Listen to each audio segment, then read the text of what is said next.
بسم اللہ الرحمن الرحیم۔ السلام علیکم معزز ناظرین، آپ سے ایک چھوٹی سی ریکویسٹ ہے کہ ویڈیو کو ضرور اینڈ تک دیکھیں۔ ہم اتنی محنت سے آپ کے لیے ایسے اسپیشل سٹوریز بناتے ہیں اور چینل کو ضرور سبسکرائب کیجئے گا، شکریہ۔ بھائی کی شادی تھی، لاہور سے پپو اور ان کی فیملی ہمارے گاؤں آ رہے تھے۔ گاؤں کا سب سے قریبی بس سٹاپ ہمارے گاؤں سے تقریباً 7 کلومیٹر دور تھا۔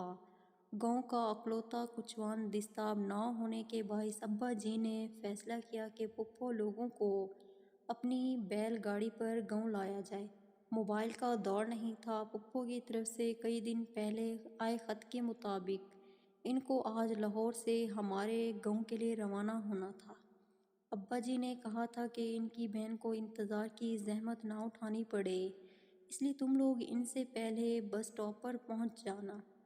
پپو اور ان کی فیملی کو بحفاظت گاؤں تک پہنچانے کی بھاری ذمہ داری ابا جی نے میرے ناتھوں کندھوں پر ڈال دی تھی۔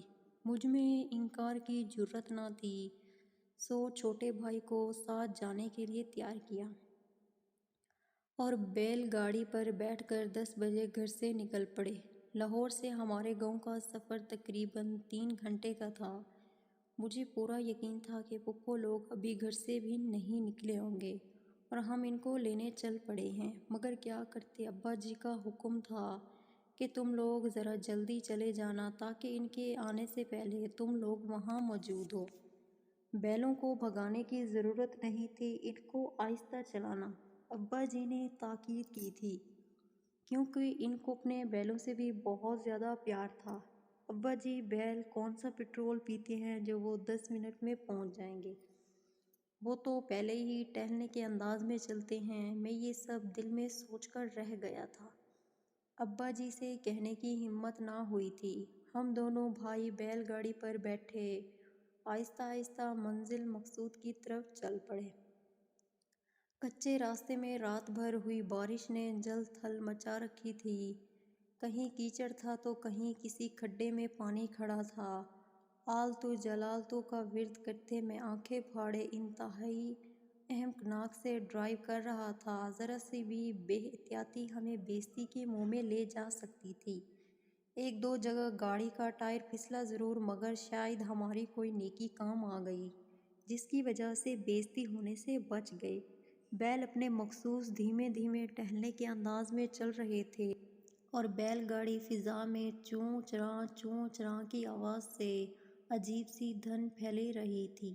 بیلوں کے گلے میں بندھی گھنٹیوں کی آواز سے لگ رہا تھا کہ بیل حرکت میں ہیں، ورنہ ان کی رفتار سے تو کسی صورت لگتا ہی نہ تھا کہ سفر آج کے دن ختم ہو جائے گا۔ کچے راستے کے جھٹکوں سے انجر پنجر ہل گیا تھا۔ اچانک ہی جیسے بیل گاڑی کا ایک ٹائر زمین نے پکڑ لیا، بیل ایک جھٹکے سے رکے تھے۔ میں درمیان میں بیٹھا ڈرائیو کر رہا تھا۔ بیل گاڑی ایک طرف کو جھکی اور میں لڑکھڑاتا بیل گاڑی سے نیچے جا گرا۔ گرنے سے پہلے میں نے بچاؤ کے لیے ہاتھ مارے۔ میرے ہاتھ میں بھائی کے کرتے کا دامن آ گیا۔ ڈوبتے کو تنکا کا سہارا سمجھ کر میں نے اس کا دامن کھینچا تو کپڑے کے اس ٹکڑے سمیت میں چھپ کی آواز کے ساتھ کیچڑ میں جا گرا۔ میرے گرتے ہی بھائی بھی میرے اوپر ہی آ کر گرا۔ ہم دونوں فوراً ہی اٹھے تھے۔ یہ ایک قدرے گہرا گڈھا تھا جو کیچڑ سے بھرا پڑا تھا۔ میری اتنی احتیاط کے باوجود بھی میں اس کیچڑ سے بھرے کھڈے کو پہچان نہ پایا تھا اور بدلے میں ہم بھوت بن گئے تھے۔ بھائی نے ذرا غصے سے میری طرف دیکھا تھا مگر بولا کچھ نہیں تھا۔ اس کا غصہ بجا تھا کیونکہ اس کی اس ذلت بھری حالت کا ذمہ دار میں جو تھا۔ اچانک ہی میری نظر سامنے اس کے کرتے پر پڑی۔ بے ساختہ میرا قہقہ بلند ہوا تھا۔ اس کے کرتے کا آدھا دامن غائب تھا جو میری بچاؤ کی کوشش، بلکہ یوں کہہ لیں کھینچا تانی میں پھٹ کر میرے ہاتھ میں آ گیا تھا اور اب آگے سے یوں لگ رہا تھا جیسے بھائی نے شلوار کے اوپر شرٹ پہن رکھی ہے۔ بھائی اپنی حالت کے پیش نظر واپس جانے پر باضد تھا، مگر میں نے منت ترلے سے اسے ساتھ جانے پر راضی کر ہی لیا۔ ایک دو لوگوں کی مدد سے بیل گاڑی کو نکال کر آگے کی طرف روانہ ہوئے۔ ہر آنے جانے والا ہمیں غور سے دیکھتا اور پھر مسکرا کر گزر جاتا۔ کیچڑ میں لتھڑے ہم دونوں بھائی بھوت ہی لگ رہے تھے۔ ایک جگہ ہمیں نلکا نظر آیا تو ہم دونوں کپڑوں سمیت نہا لیے، تب جا کے ہم دوبارہ انسان بنے۔ اللہ اللہ کر کے سفر تمام ہوا اور ہم اپنی منزل پر پہنچے۔ دور دور تک کسی گاڑی کے کوئی آثار نظر نہیں آ رہے تھے۔ ہم ایک جگہ بیٹھ کر انتظار کی کیفیت سے فیض یاب ہونے لگے۔ کوئی 2 گھنٹے کے صبر آزما اور طویل انتظار کے بعد ایک کھٹارا سی بس نے وہاں قدم رنج فرمائے۔ بس کا انگ انگ ایسے ہل رہا تھا جیسے کسی گانے پہ کوئی رقص اپنے فن کا مظاہرہ کر رہی ہو۔ یہ 2 گھنٹوں میں دوسری بس تھی جو اس روڈ پر آئی تھی۔ پہلی میں سے ہمارے مطلوبہ انسان دستیاب نہیں ہوئے تھے، البتہ اس میں سے پپو اپنے بچوں سمیت برآمد ہو گئی تھی۔ ہم نے آگے بڑھ کر ان کو سلام کیا اور ان کا سارا سامان اتارنے میں مدد کی۔ ایک دو اور مسافر بھی اترے تھے۔ ان کو اتارنے کے بعد بس نے جھری جھری سی لی اور آہستہ آہستہ سرکتی آگے بڑھ گئی۔ پپو کے ساتھ ان کی 4 بیٹیاں، ایک بیٹا اور خاوند تھے۔ ان سب نے پہلے ایک بار ہمیں دیکھا، پھر بیل گاڑی کو اور پھر دوبارہ ہمیں دیکھا۔ شاید ان کو ہماری سواری پسند نہیں آئی تھی، جس کا اظہار ان کی بڑی بیٹی نے بھی کر دیا تھا۔ امی ہم اس پہ جائیں گے؟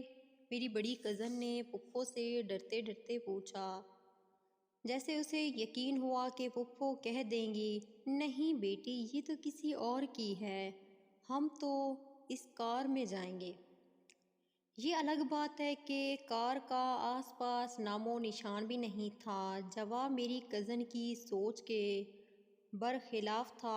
ہاں بیٹی اس پہ ہی جائیں گے ہم، پپو نے کہا تو کزن نے خوفزدہ سی نظروں سے بیل گاڑی کو گھورا۔